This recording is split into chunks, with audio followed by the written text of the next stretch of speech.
Assalamualaikum warahmatullahi wabarakatuh. Salam rahayu untuk kita semua. Ya, kali ini saya akan membahas tentang fenomena praktisi tenaga dalam yang mungkin teman-teman sekalian sering itu ya, lihat di YouTube-YouTube mungkin apa di media sosial, itu ada beberapa praktisi tenaga dalam yang kayak apa ya, sekali mengeluarkan jurus itu, wah gitu itu lawannya itu langsung terpental jauh itu, kebanting gitu, kayak gitu. Nah, saya akan membahas beberapa fenomena tentang itu, tentang praktik tenaga dalam kayak gitu. Nah, pertama-tama sebelumnya saya akan membahas apa itu tenaga dalam. Tenaga dalam itu emang sebenarnya emang bagi yang sudah mempelajarinya, emang ada itu praktek kayak gitu. Cuman untuk prakteknya seperti sampai melemparkan orang bisa terbang, bisa kelempar jauh gitu itu tuh, itu butuh apa ya, butuh tenaga dalam yang luar biasa itu. Enggak serta-merta tanpa kuda-kuda, tanpa apa itu langsung melawan, langsung kebanting, langsung terlempar jauh, langsung guling-guling gitu. Itu tapi susahnya itu bagi orang umum ya, susahnya untuk membedakan bagi orang umum kan nggak kelihatan ya itu benar-benar tenaga dalam asli apa bohongan. Kalau nah susahnya lagi sekarang banyak praktisi supranatural yang merekayasa kejadian itu susahnya kayak gitu. Jadinya ilmu atau pengetahuan tentang tenaga dalam yang awalnya benar-benar asli, benar-benar ada, itu dijadikan apa ya, cuman jadiin rekayasa kayak gitu sama beberapa oknum. Nah, kepercayaan masyarakat tentang tenaga dalam kan akhirnya jadi berkurang. Maksudnya berkurang jadi gimana ya, misal ada praktisi spiritual asli yang menggunakan tenaga dalam seperti itu, orang-orang umum malah jadinya itu, kehilangan kepercayaan, "Ah, itu paling bohongan, itu paling cuman trik itu, rekayasa sama kru," malah biasanya rekayasa sama krunya mereka, sama anggota mereka. Padahal kalau aslinya emang ada asli tentang tenaga dalam seperti itu. Itu malah aslinya tenaga dalam seperti itu kan bukan buat menyerang orang lain, itu cuman buat perlindungan yang pertama, yang kedua buat pengobatan, penyembuhan, umumnya umumnya malah buat penyembuhan. Yang ketiga, itu bisa buat apa ya, pagar lingkungan dari hal gaib itu bisa. Jadi malah kalau yang buat pamer seperti itu malah kemungkinan besar bohongnya itu kelihatan. Orang awam aja kadang menilai, wah itu kelihatan itu bohongannya. Cuman kalau tenaga dalam yang asli emang bisa dirasakan. Walaupun buat orang awam, misal gitu, misal gini, saya ngeluarin tenaga dalam untuk pengobatan, untuk satu pasien gitu, si pasien itu memang benar-benar bisa merasakan tenaga dalam saya. Biasanya hawanya ada 2 sih, kadang hawanya panas atau hangat, ada juga yang kebalikan, hawanya dingin atau sejuk. Itu tergantung unsur tenaga dalamnya kita. Itu kalau yang asli sih, cuman bukan buat pamer seperti yang sering kita lihat di media-media sosial itu, apa di YouTube-YouTube itu kan sering ada itu praktek seperti itu. Kalau yang asli emang ada itu, benar-benar ada kalau kita emang mau mengkaji lebih dalam atau mempelajari lebih dalam. Jadi, kalau misal ada yang berkeinginan seperti itu, bisa aja datangi ke orang yang benar-benar bisa dipercaya tapi bukan yang cuman rekayasa sama krunya, anggotanya aja. Kan kebanyakan pakai trik, kayak trik sulap kan juga sama aja, cuman trik. Kalau emang ada yang minat, bisa aja datang ke ahli spiritual yang asli. Itu biasanya di suatu daerah itu pasti ada itu. Pasti ada guru-guru spiritual yang cukup tinggi ilmu tenaga dalamnya itu banyak sekali. Nah, tenaga dalam sendiri itu bisa dipelajari, ada 2 cara untuk mempelajarinya. Ada yang secara instan, maksudnya instan itu kita tanpa laku tirakat, tanpa laku prihatin atau berpuasa gitu, kita bisa dapat. Ada juga yang kedua itu dengan cara kita tirakat sendiri, laku prihatin sendiri. Tapi kedua-duanya tetap butuh guru pembimbing. Guru pembimbing itu wajib. jangan sekali-kali kita mempelajari sesuatu tenaga dalam ataupun mempelajari ilmu gaib tanpa bimbingan seorang guru, guru yang mumpuni. Itu sangat bahaya sekali. Jadi tanpa bimbingan guru yang benar-benar menguasai, kebanyakan orang yang belajar seperti itu, efek sampingnya itu jadi gila, stres, itu kebanyakan seperti itu. Kalau orang umum biasanya pada nyebutnya, kalau di sekitar sini sih kebanyakan pada nyebutnya itu, "Ah, kakean ilmu kayak," kayak gitu. Padahal itu mempelajari tanpa adanya guru pembimbing yang benar-benar mengerti tentang apa yang dipelajarinya. Nah, kembali lagi tentang tenaga dalam, kan ada 2, bisa didapat secara instan, bisa dipelajari secara laku prihatin, walaupun itu semua harus dengan guru semua. Kalau secara instan biasanya kita melakukannya dengan pengisian pengisian tenaga dalam yang dilakukan oleh guru spiritual kita.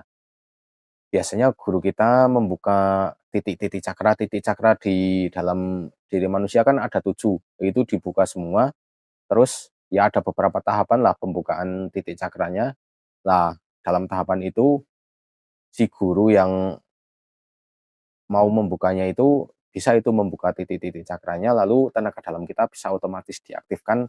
Lah, walaupun udah otomatis diaktifkan seperti itu, tapi tidak serta-merta kita bisa dorong orang pakai tenaga dalam atau menyembuhkan orang. Kita tetap butuh latihan, walaupun udah terbuka kan cuman terbuka, ibarat anak kecil udah bisa berdiri, tapi kan baru bisa berdiri. Mungkin belum bisa lari atau belum bisa manjat pagar apa manjat pohon. Jadi walaupun dibuka secara instan, tetap aja tenaga dalam itu harus kita pelajari rutin ya, apapun itu, apapun ilmu pengetahuannya, semakin kita pelajari pasti akan semakin tajam lah, beda sama yang cuma sesekali belajar aja. Jadi walaupun secara instan, tetap kita harus belajarnya rutin. Syukur-syukur tiap hari belajar. Nah, tentang cara yang kedua, secara laku tirakat itu sama aja, walaupun udah jadi, tetap aja kita harus belajar secara rutin. Tetapi biasanya efeknya lebih bagus yang kita belajar secara tirakat daripada secara instan. Karena gini, sifat manusia itu apa-apa kalau didapat secara instan, itu pasti menyepelekan. Nggak mungkin nggak, itu sifat umum manusia. Itu kalau didapat secara instan pasti menyepelekan. Wah, aku udah bisa tenaga dalam kok, santai aja gitu. Nggak seperti itu ya. Kalau yang laku prihatin sendiri kan benar-benar ngerasain itu, susahnya dapetin tenaga dalam, susahnya belajar fokus, belajar konsentrasi. Karena tenaga dalam kan semua butuh konsentrasi, nggak bisa sambil bercanda, langsung keluar gitu nggak bisa. Kecuali emang udah pro gitu, emang udah master, emang susah. Tenaga dalam bisa digunakan untuk benteng diri, pertahanan diri. Kalau buat menyerang itu jarang-jarang, biasanya kalau buat menyerang buat orang yang sama-sama mempunyai tenaga dalam. Misal ada lawan kita mempunyai tenaga dalam, nah kita saling serang emang bisa. Yang kedua buat penyembuhan bisa, sifatnya kayak inframerah. Jadi kalau misal ada orang yang punya sakit kanker gitu kan ada beberapa cara seperti fisioterapi. Nah, tenaga dalam itu sifatnya bisa kayak gitu, kayak fisioterapi itu. Jadi ngeluarin misal kita kayak gini gitu tuh, bisa ngeluarin energi panas yang mematikan sel-sel jahat di dalam tubuh kita itu bisa itu seperti itu. Bagi yang mempelajari tenaga dalam lebih lanjut. Ada juga yang buat benteng sekitar, maksudnya benteng sekitar, kita bisa mengeluarkan tenaga dalam untuk membentengi area atau lokasi dari gangguan-gangguan gaib. Misal di sini mau melakukan tirakat apa ritual khusus yang di situ jangan sampai ada gangguan gaib. Nah, itu bisa pakai tenaga dalam, kita membentengi seperti itu bisa. Kalau untuk orang umum membedakan itu tenaga dalam asli apa enggak, biasanya ya udah praktekin langsung aja, tantang langsung aja orangnya. Misal tapi tantang langsungnya bukan pakai cara itu ya, gelut, berkelahi langsung. Biasanya tantang langsungnya itu ya di itulah, diuji aja itu orang benar-benar mempunyai tenaga dalam apa enggak. Biasanya ujinya nggak usah diuji orang itu bisa dilempar apa enggak pakai tenaga dalam, nggak usah. kita itu aja, biasanya duduk aja saling berhadapan, lalu kalau ada spiritualis yang mau kita uji, itu bisa ngeluarin tenaga dalam apa enggak, ya udah kita diam aja di situ, suruh atau minta tolong spiritualis itu atau praktisi supranatural ngeluarin tenaga dalamnya untuk diri kita. Nanti kita kalau orangnya benar-benar mempunyai tenaga dalam, itu kita bisa merasakan sendiri kok. Bagi orang umum, orang awam pun bisa merasakan. Itu seperti itu.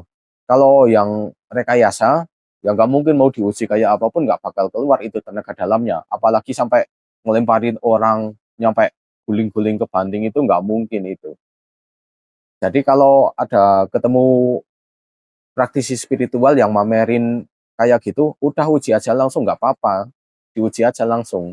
Kalau mereka bisa membuktikan secara nyata dan orang umum itu bisa merasakan efek tenaga dalamnya, itu bisa itu dijadikan kita sebagai apa ya, sebagai tempat sharing, tempat berbagi pengetahuan tentang tenaga dalam.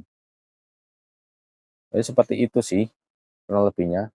Nah, ada juga ini, ya ini agak jahil sih, tenaga dalam itu bisa juga untuk memindahkan satu esensi zat ke benda lain. Misal contohnya apa ya, rokok aja, misal ada 2 rokok, yang satu 2 batang rokok, yang satu nggak ada rasanya, yang satu ada rasa apa ya, yang umum ya, rasa coklat lah misal. Nah, kita memakai tenaga dalam bisa itu esensi rokok yang satu, yang sini yang rasa coklat itu, kita ambil esensinya, kita ambil zatnya, pindahin ke rokok yang tanpa rasanya.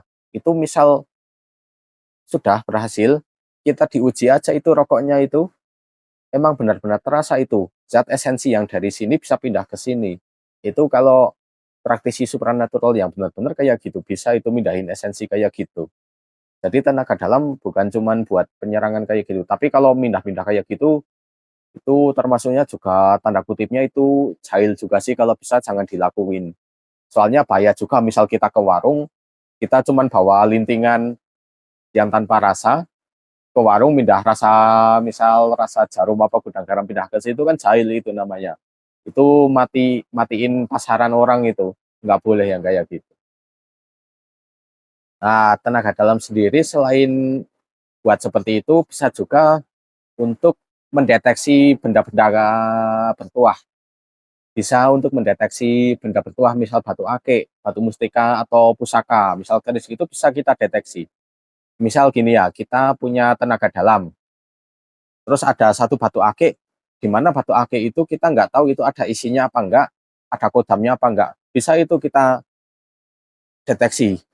Misal batunya kita pegang aja bisa itu kita, misal kita udah punya tenaga dalam, dideteksi aja diginiin.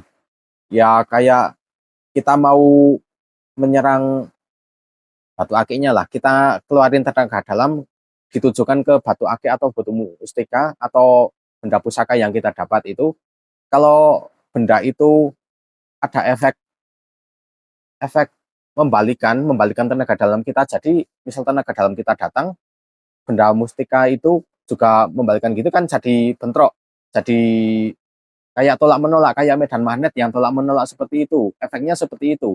Ah, itu kemungkinan besar benda bertuahnya itu emang ada isinya, emang ada kodamnya atau ada energi alamnya. Biasanya seperti itu.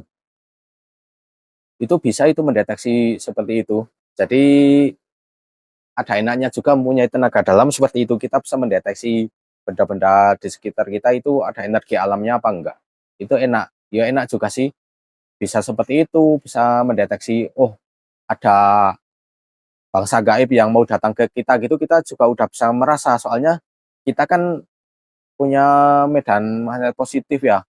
Terus makhluk-makhluk gaib kan medan magnetnya negatif, itu elektromagnetnya bukan medan magnet. Elektromagnetnya itu kita udah bentrok dulu sebelum, kalau kita menguasai tenaga dalam biasanya kita udah terasa dulu, udah bentrok dulu, wah ini ada yang mau datang ini. Walaupun kita nggak bisa melihat wujud fisiknya, soalnya kalau melihat wujud gaibnya kan kita butuh mata batin apa mata gaib.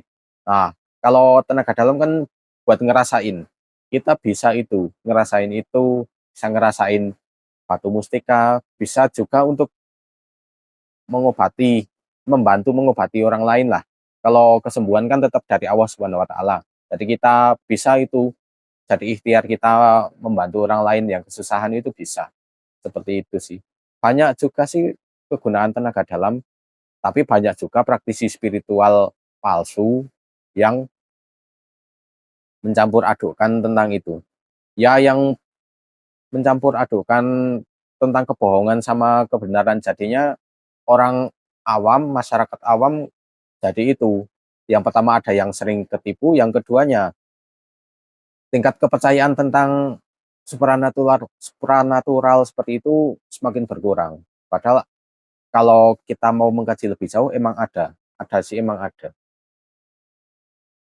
Jadi dimanapun kita berada, kita semestinya tetap berhati-hati aja sih. Misal ada orang yang pamer seperti itu, ya udah buktiin aja, minta buktiin aja nggak apa-apa itu.